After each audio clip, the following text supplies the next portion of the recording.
Okay, it's going to be a review of Revolution 2024. This is from Greensboro, North Carolina, Flair country, NWA country. And this was really the place to do it for Sting's, big farewell match. I mean, obviously Sting has ties to California. I think he might live in Texas right now. But yeah, I mean, there's something special about this area, the nostalgia, just the history that comes with it, between him, Flair, Steamboat, the NWA guys. So, I mean, I thought it was great. I mean, the only other farewell that I think, you could argue is either on this level or even higher than it would be Flair's, from WrestleMania 24, which, I think a lot of people look at that moment as a little bit tainted because of what happened in TNA, with Flair going to TNA, wrestling, shortly thereafter. But I thought that was a perfect farewell. A lot of guys like Kurt Angle wanted to have that Flair farewell, but this would be the only thing that I think you could argue surpassed it. I mean, it was a beautiful night. Sting even said this is one of the top 3 matches he ever had, which is saying a lot. I mean, I was surprised by how good the match was. I was surprised at how great Sting was in the match. I mean, I expected a lot out of Sting, because Sting, for the most part, he delivers in big time moments. And I mean, this just really was emotional. It was over the top. It was freaking crazy. I mean, Darby almost killed himself here. I got to say, man, the Bucks played great heels. They got even more heat as the match went along. I just think how they used Steamboat and how they used Flair. The booking of the actual match was genius. But wonderful night, though. Arguably the best night in the history of the company. Some people are going to even argue, the best pay-per-view that they've ever done. It's tough. I mean, when you're talking about in terms of match quality and just, great moments, this is probably up there, with All Out 2021, in terms of great wrestling and just great moments, combining as one. So, yeah, I thought this was a must-see show. I think this was one show that, you should have done whatever you could, to check out live. Because, this Sting farewell, I mean, there's no argument about it. I think it exceeded expectations. And at the same time, you just had some incredible matches on this show. This show probably has like the best 5 matches that have taken place in the United States so far this year. So let's go right down to it. The opener, we have Christian Cage actually taking on Daniel Garcia. Kind of what I expected. There was actually no Adam Copeland interference. So Adam Copeland, Edge, does not make an appearance on this show. A little bit surprising, but at the same time, I think Sting is a big enough draw with his farewell that you didn't really need, Edge to overshadow Sting. Maybe that was the thought process of it, but it kind of surprised me because it really did look like, Edge and Daniel Garcia just had a lot of tension leading up to this thing. Copeland even said to Garcia, if you're going to take this spot from me, then you're taking food off of my family's plate. So I really thought, something would have been done here. Even if you didn't have the full-blown, Copeland heel turn, I thought he would have came out and, maybe laid out both guys, just so you could have Edge on the show. But no, you did not get it. And, but, overall, I thought the match was great. Garcia was, really, really over. He picked his spots. He kind of worked the crowd with his, dance routine, when he needed to. And at the same time, I thought him and Christian, did some really, really creative things out there. Christian's, I think his back gave out on the spear. He kind of telegraphed it a little bit. They had it from a wide angle, so it didn't look that bad. But his back gave out, and then Garcia, applied the pile driver. I thought that was a great kick out. That really woke the crowd up. I mean, there were some really, really nice rope breaks with Christian getting his hand down the rope at the last second. So, for the most part, I just thought this was really, really well laid out. Really, really good stuff between them. I mean, you kind of got a lot of interference here. The interference definitely played a role in it. You actually had Daddy Magic trying to, neutralize Luchasaurus, who's obviously is going by Kill Switch right now. Mother Wayne, had some great interactions with Daddy Magic, but at the same time, Nick Wayne, was able to interfere, and Christian gets the victory with the kill switch. But I thought him and Garcia, I thought this was a perfect way to open up the show. I think this was the right choice for the opener. Yeah, I thought Garcia performed beautifully here. Christian really made him look good. So, yeah, fun little match right here. Fun stuff. I feel like it's going to be a little bit overshadowed because of how over the top the interference was. But shout out to Daniel Garcia, man. I think he's on a roll right now. All right, next up we have Eddie Kingston taking on Bryan Danielson. This is for the Triple Crown, the Continental Crown Championship. Just really, really good stuff, between these guys. Yeah, the crowd was incredible here. We've seen them face each other in front of like 200 people in Chikara. So this is just a nice little, moment for these guys to wrestle in front of 16,000 fans. At the beginning, it was a little bit of a slow burn, compared to some of their other matches. But once this got going, they slapped the crap out of each other. This is some of the hardest slaps I think you'll ever seen between two guys. I mean, Kingston, really brought it. Danielson, applied a lot of punishment, really, controlled the tempo. And I mean, it was great stuff, man.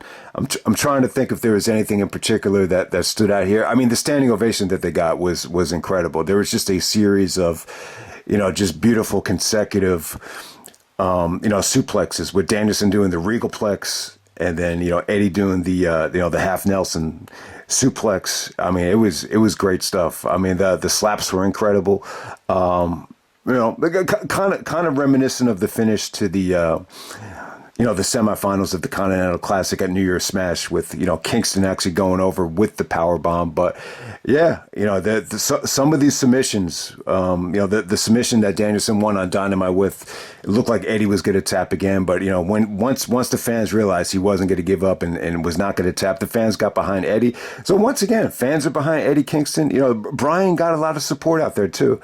He definitely did. It wasn't as one-sided as the New Year's Smash match, where it just felt like the fans were totally behind Eddie in that match. This is a little bit more split. Danielson really did a good job of working the fans with a lot of the yes stuff, and I thought that came off great. It seems to me like, I don't know if he's doing it differently, because I know that's the intellectual property of the WWE for him to do the yes stuff. But it seems like he's getting away with it now. I don't know if he's doing it, if he's tweaking it so they could get away with it now. But it was an awesome match, man. I mean, Eddie took a lot of punishment here. These look like vicious, stomps when Danielson was trying to kick his head. And I mean, so yeah, I don't know if it's their best match ever, but it's another great match from these two guys. And the aftermath is beautiful as well. I mean, they kind of teased it. Eddie was like, fuck it, I don't need to shake his hand. And, Danielson, the stand-up guy that he is, he obeys the code of honor. Nigel was even saying on commentary that if Danielson does not shake his hand, he goes against everything that that Ring of Honor stood for and everything that he stood for in Ring of Honor. So, yeah, I mean, the handshake was pretty cool. I mean, it definitely felt like it felt like it's something that Eddie really needed, to get to the next level. So, yeah, I mean, sadly, it would have been cool to see Danielson main event Supercard of Honor and, defend the title. But, he's in a different place right now. I think, Danielson it's more, realistic for him to become the AEW champion. I hope that's on the radar for Danielson. Maybe Danielson versus Joe. You love to see Danielson, mix it up with some of these guys, in the AEW championship scene. But hey, Eddie Kingston's going to be moving on to Supercard of Honor. He's going to be at that show. So it should be interesting to see who Eddie defends the Triple Crown against at, the Supercard of Honor show. Really looking forward to that. So great performance from Eddie. Yeah. It came off really good. It was an awesome match. I mean, it felt like they set the bar pretty high, being the second match of the night. You say to yourself, man, is anything going to really hit that level? But, the rest of the show was so good. It's almost like the Kingston Danielson stuff, by the time you get to the press conference, it almost felt like a little bit of an afterthought. All right, next up we have Wardlow defending in an Allstar Scramble match. The winner is going to receive a future AEW World Championship match. So, yeah, it looks like they might be doing Wardlow and Samoa Joe at Big Business, which looks like the biggest Dynamite in a very, very long time. So Wardlow actually goes over here. No surprise. I think Wardlow the promo that he cut on Dynamite where he's talking about how, he looks like this is what a real world champion looks like.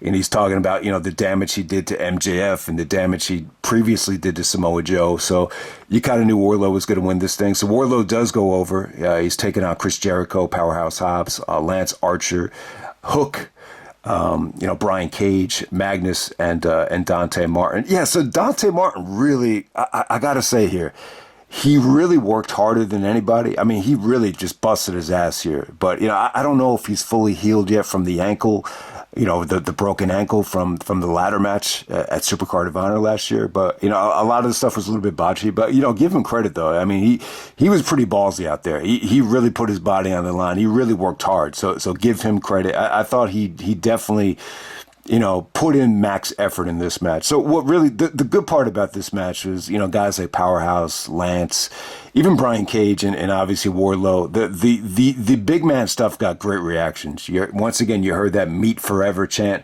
that Hobbs and Miro got back at All Out. So you heard that here. They were just chanting meat, meat, meat every time, one of the big dudes, did any type of offensive move. Okay, so Jericho here. I think Jericho looked okay. I think he had his moments. The highlight would be the, interrupting the submission with the walls of Jericho. That got a pretty good reaction. Jericho got booed a little bit here, but it wasn't, what it was at World's End. So, and, Jericho did take some chances here. There was actually, Taz was complaining throughout the whole pay-per-view about this. They brought out some sort of like fog spray in this match, and it must have had a pretty bad stench to it because Taz was actually complaining about it. Not the match after this, but in the tag match with FTR. So but hey, man, I think the match is okay. I think it was good. It was very, very difficult to put together. It kind of felt like a mess at times, but it definitely did have its moments. So Wardlow goes over. Probably one of the weakest things of the night, but from a crowd reaction standpoint, it was actually kind of fun. Next up, we have Roderick Strong winning the AEW International Championship from Orange Cassidy. So if there's one match that I don't want to say the match was disappointing because it wasn't what I envisioned though in terms of like the back and forth. They didn't really get the green light to steal the show. I think that's the disappointing thing about this. So I did not watch Collision on Saturday, but apparently on Collision, Strong did a pretty vicious beatdown on Orange Cassidy. So he had all this black tape just taped up around his core and his back, Strong. So that kind of gave Strong a green light to do a series of just vicious looking backbreakers, consecutive backbreakers. And it was good. Strong, stuck to the strategy, and it was pretty engaging stuff. Cassidy had his good comebacks here, some good moments where he hit some good neck breakers, but for the most part, Strong just pretty much, dominated the match. The highlight would be the backbreaker on the top of the turnbuckle. That got a holy shit chant from the crowd. But hey, man, this is more about Roderick just getting his big moment here. So give Strong credit. Almost 41 years old. He's put in a lot of years, but in a way, this feels like one of the most important championships he's ever won. To be AEW International Champion, it's pretty good. But the match, it was pretty much a one-sided match, with Cassidy selling the injury. So it kind of protects Cassidy, but I think if they do a rematch down the road, I'll be definitely looking forward to that because like I said, man, I really thought, Strong's offense looked really good against Cassidy because he's light, he's a good seller, just everything just looked very vicious and violent and brutal here. So, but hey, the highlight would be the aftermath here. Kyle O'Reilly comes out, makes his big return. Does not join the stable. They give him a t-shirt. He kind of politely declines and he just kind of, shakes hands with them and he got emotional. He started tearing up. So great to see Kyle O'Reilly back. Tony Khan was putting over how much of a run O'Reilly was on before he left. It almost makes you want to check out that match he had with Moxley because I don't remember the match that well, but yeah, I think he actually wrestled Moxley They might have had a couple of matches, but was it for the title or was it on the night Punk got injured? That might go down as one of the more under the radar AEW matches ever. And Kyle just got injured abruptly right after that, and you just haven't seen him since. So cool to see Kyle O'Reilly back.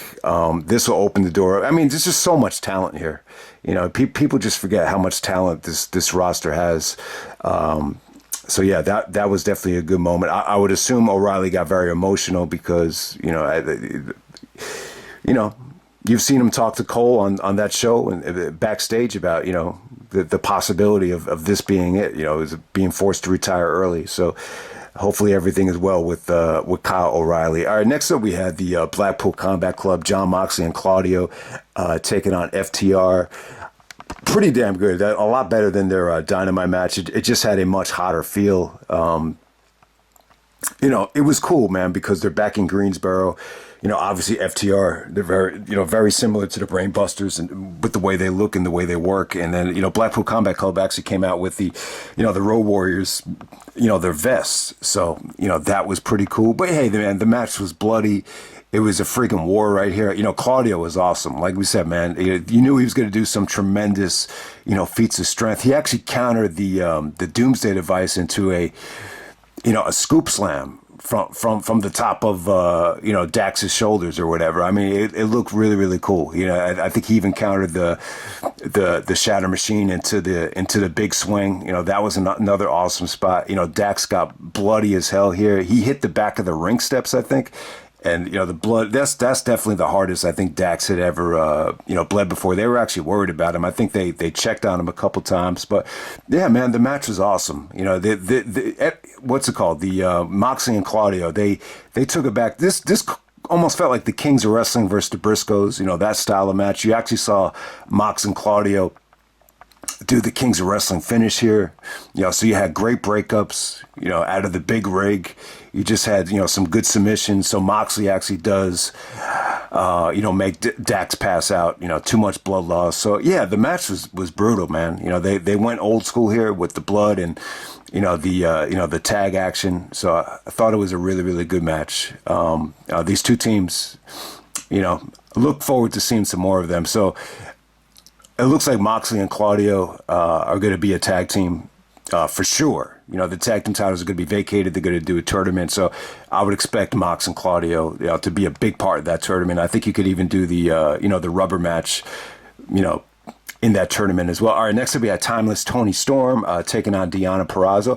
So, I think one of the good things about the show is I think the match order was perfect. I think this was definitely the way to, structure this card. But, Toni and Deonna, they went pretty late in the show.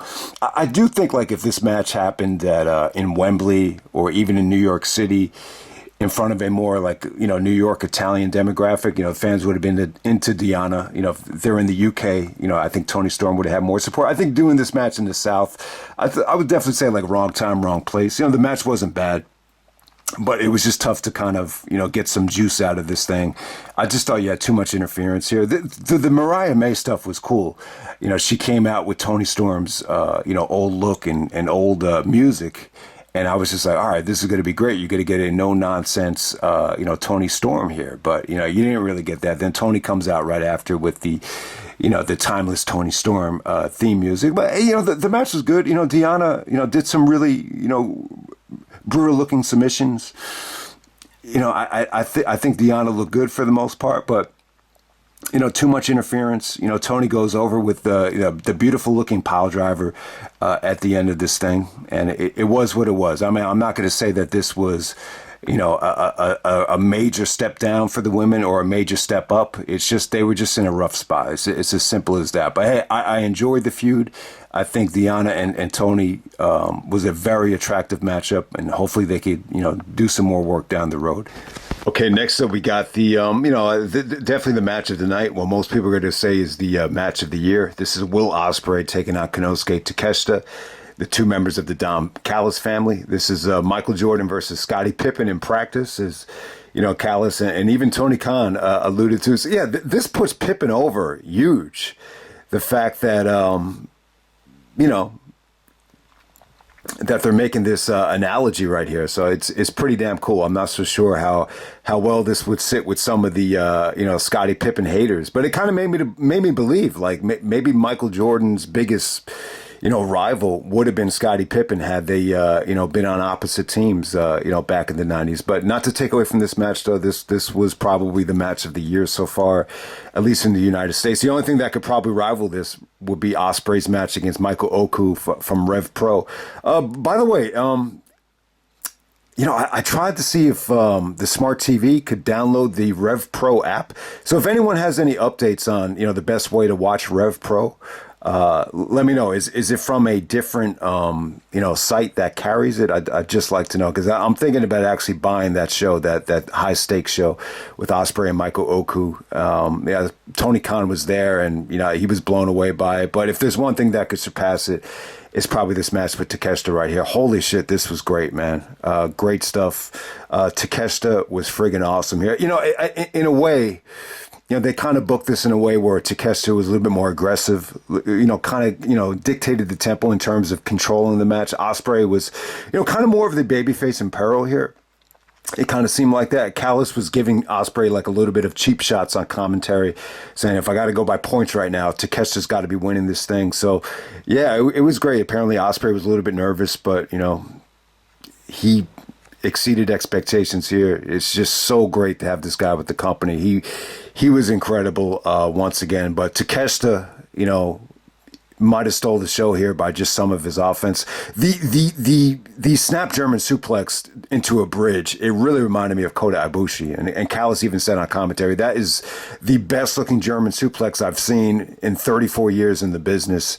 So that really stood out here. The brain buster to Ospreay's back on the turnbuckle was brutal, and right away you could see the scarring. You could see all that redness, right above his ass area on the lower back. It was pretty brutal, and it looked like it even swelled up even more. There might even be a lump there from Ospreay. The one thing I hated about this match was it had nothing to do with the match. Like while I was watching, I watched this on traditional pay-per-view actually, and God, like right before the finish, it like blacked out for a second, and then it came back on, like right before Ospreay hit the running blade. But yeah, the finish was pretty awesome. I think these guys, rocked the house. It was pretty damn good. I mean, you could kind of feel the crowd kind of dying in the women's match, but this match just brought the crowd, not just back to life, but it kind of transformed the environment of the whole thing too. So man, Ospreay and Takeshita, awesome combination. I can't say enough about Takeshita though. I think you could even see it here. He's improving like by the day. Like you could feel him improving. Like we've seen so many other guys. Just get better and better. Over the years. So yeah, awesome stuff. Probably the match of the year so far. Next up, we have Samoa Joe taking on Hangman Page and Swerve Strickland, a three-way match for the AEW World Championship. I thought it was great, man. I mean, did it? This is kind of. I will say this. I don't think, like, when you look back to Revolution, it's not going to be in contention for, a match that stole the show. But I think it was pretty damn good, though. To me, like, this still hit the 4-star level. I think, more than anything, they kind of went with more of a story here between Hangman just not, more important for him not to have Swerve win the AEW championship than anything, even if it meant just tapping out, just so Swerve wouldn't win the belt. And that's what it actually was here. So, we've seen triple threat matches, with this same kind of story. The one that really comes to mind, and this is probably a bad comparison, but the Angle Benoit Mysterio triple threat where Angle and Benoit are just so focused on beating the crap out of each other that they just didn't care about Mysterio. It kind of had that feel to it, but that there's got to be a triple threat that's probably better in terms of a comparison than that. But this was still good though. I mean, this was still awesome. I think Joe looked better than he's looked in a very, very long time. I think he stepped it up in terms of his precision, his crispness. I just think everything here flowed really good. There were some great submission breakups. I thought Swerve was going to go for the double stomp when Joe was choking out Hangman, but he actually did more of a more of like a spiral tap from AJ in that match. I forgot to shout out Ospreay actually busted out the Styles Clash, a tribute to AJ as well. So, but hey, man, match was pretty damn good. It felt like everybody in this match is using that buckshot lariat as a finisher there. So, I mean, having JR on commentary in this match, you could kind of feel like he's not, totally in a groove right now in terms of, keeping up with the roster. But other than that, man, I think it was a great matchup. Three-way matches are a lot of fun in my opinion. I actually like triple threat matches. But am I going to say here that Joe was able to, rock the house the way he did it Unbreakable? I think the storyline here, kind of interfered with, the ceiling that this match had, if that makes any sense. But yeah, it's just kind of interesting that, they're really carrying out this Hangman and Swerve thing. So it looks like we're definitely going to get another match between Hangman and Swerve. Hopefully that kind of, puts the nail in the coffin there. But yeah, I thought this was a good, triple threat match. I didn't have the burden of, going last, and I think it definitely helped. I thought this was a lot of fun. I think this is going to go down as underrated. It was probably like the fifth best match of the night. So I wouldn't say like it blew away expectations, but yeah, kind of a predictable match too, especially when you knew that Wardlow was going to get the title shot. You just knew they were going to go back to Wardlow and Joe because of the matchup and because of the history. But yeah, a nice little triple threat right there. Awesome stuff still. I really think Swerve, Swerve is really good, man. I think Swerve's entrance and his performance, I definitely think he proved he could be AEW champion. And, Hangman just kind of came off like a bitter, prick here. The fact that, and the story was that, he actually taps, even though he probably shouldn't have tapped. Like his core for tapping was just to make sure that Swerve wouldn't tap. So in most cases, I don't really like, matches like that. That's pretty much just revolved around the story there. I think the most important thing should always be, going after the championship. But hey, if this puts an axe to Hangman and Swerve and they can have a really nice little blow-off match, then that should definitely elevate that story. No doubt about it. But happy for Joe. Enjoy Joe's press conference as well. Yeah, so I mean, the pay-per-view was just incredible up to this point. But it's funny though, man. For as good as it was, I think when you look back at the show, I still think the lasting image and the lasting impression is going to be that Sting pretty much stole the show. I think his one of the best, most emotional farewells in the history of the business, and the match still really did deliver. I thought Sting looked really good in this match, man, and it was just awesome how the entrance came off. So yeah, his sons came out. One of the sons was actually rocking the Surfer Sting look. The other son was doing the NWO Wolfpack Sting, and then obviously Sting comes out by himself. And I just think in terms of Sting and Darby taking on the Young Bucks here, I think everything went really, really well. I just think you got a lot out of Sting. He did a lot here. It just really felt like he was super motivated to, deliver. And, whatever he did, he didn't look like he was past his prime. It didn't look like a guy that, overstayed his welcome. I just think him and the Bucks just worked their magic. Just Sting kicking out of, everything, super kick after super kick. He took a lot of punishment too. The table bumps. He actually took a bump through the glass. Thank God Sting was, wearing some layers, unlike Darby. But hey, man, Sting and Darby versus the Bucks. I tell you, man, I think they did a really good job of, rebranding the Bucks, to use all the stuff that happened with Punk, over the years, and, the EVPs. And they did a really good job here of, just kind of giving the Bucks something different.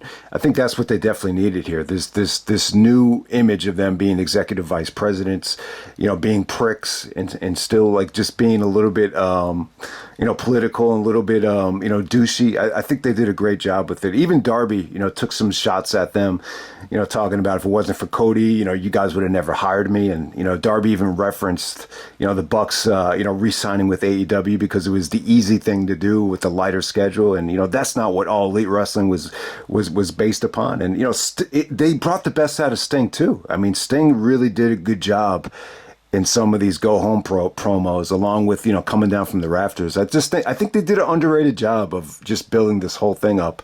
And like even in the match as well, like the Bucks they got nuclear heat as it was, but when you bring Flair into the equation, Flair is just trying to cover up Sting, just to protect him, from the glass and from all the crazy stuff the Bucks were doing. And then they do the double super kick to Flair. I mean, you get a ton of heat for doing anything to Flair in the Carolinas. We've seen that back in the day in WWE, but you got to see it again here. So I thought that was incredible. I mean, Darby's bump through the glass was friggin' insane. He basically did like a swanton, to one of the Young Bucks. The Bucks got out of the way, and his back kind of shatters the glass. He had lacerations throughout all of his back. In the press conference, he actually looked like a Rambo. Someone said, "Wow, Rambo!" Like it really did. It looked like that scene in Rambo 3 where Stallone takes the gunpowder and the fire just to try to heal one of the gunshot wounds or one of the wounds. One of the lacerations, it really did look like that, and he had to get all taped up. But Darby's comeback was great. He helped Sting win this thing. Sting actually wins with the Scorpion, death drop at the end. But before you got there, though, I just think, at 21 minutes, it's not that long, but Sting really did a lot here. And I think it was the right call. I mean, some people are going to argue, all right, why is Sting retiring as an AEW champion or a tag champion? Like, he should be putting over guys on the way out. I mean, the guy he puts over is Darby Allin. Darby Allin, you think the match with Punk was huge for him. This match was like even bigger for Darby. I hate to use the word legend, but if Darby becomes a legend, you have to go back to this match and say, like, this is where it really, took off for Darby. I mean, that comeback was huge. I mean, just the balls that he had to take that bump. I mean, we've seen only a select few of guys, go through that type of punishment, with the glass. And, I mean, it was scary, man. I mean, you could see like puddles of blood just start to rise out of Darby's back. And you say to yourself, wow, is he going to lose too much blood?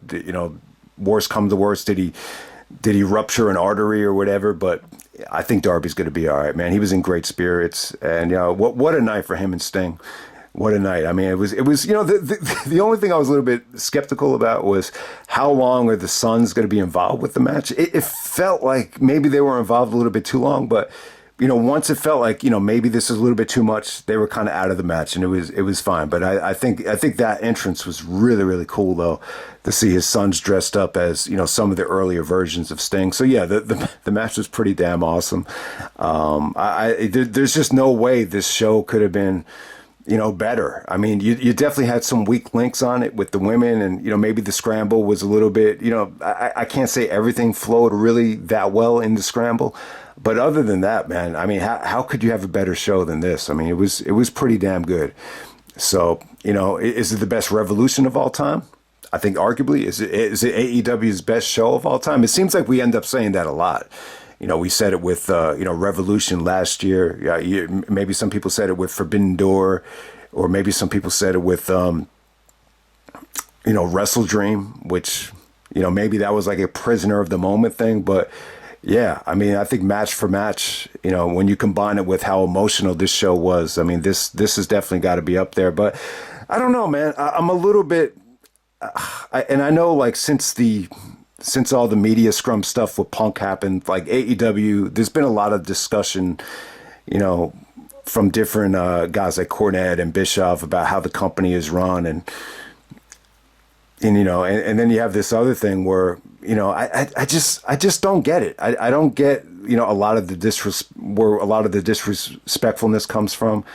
And, sometimes I say to myself, it's like, wow, like when you have a show like this, why is there so many cheap shots being delivered at this company, even leading up to this show? And sometimes you even say to yourself, like, where is the, how come more people aren't fully invested, in the product when they're delivering shows like this? It just makes you scratch your head sometimes, and you say to yourself, what exactly do people want? But Yeah, I mean, I thought the show was incredible. I mean, there's really not much more I could say about it. So if you somehow you were able to miss it, definitely try to check it out. But I think this was one of those shows where you needed to see live, and thankfully I was able to do it.